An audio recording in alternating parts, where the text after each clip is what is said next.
Your mind can be your greatest ally or your worst enemy. It can lift you up with wisdom and clarity, or drown you in doubt and fear. The question is, who is in control? In Vedanta, it is said, the mind is a good servant, but a terrible master.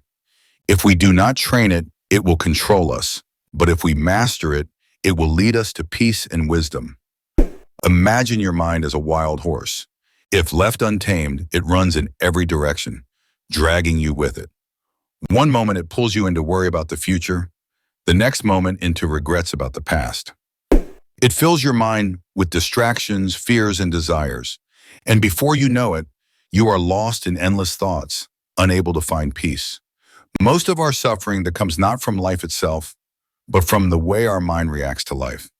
If we can learn to control the mind, we can free ourselves from unnecessary suffering. Now imagine the same wild horse, but trained. It moves with grace, power, and direction. Instead of being a source of chaos, it becomes your greatest strength. This is what happens when we train our minds.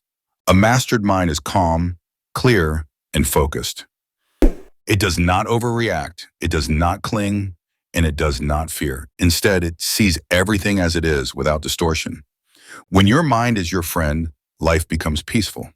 You remain steady in the face of challenges, unaffected by temporary ups and downs. This is true freedom. So how do we turn the mind from an enemy into a friend? Vedanta gives us 3 simple techniques. Observation. Watch your thoughts without reacting.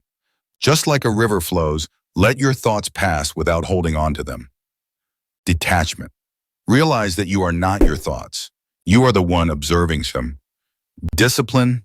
Train your mind through meditation, focus, and self-inquiry. A disciplined mind is a peaceful mind. The mind is like a knife. It can be used to harm, or it can be used to heal. When untrained, it creates suffering. But when mastered, it brings clarity, strength, and peace. So the question is, will you train your mind to be your greatest friend, or will you let it remain your worst enemy? Join me in the next video as we explore more wisdom from Vedanta.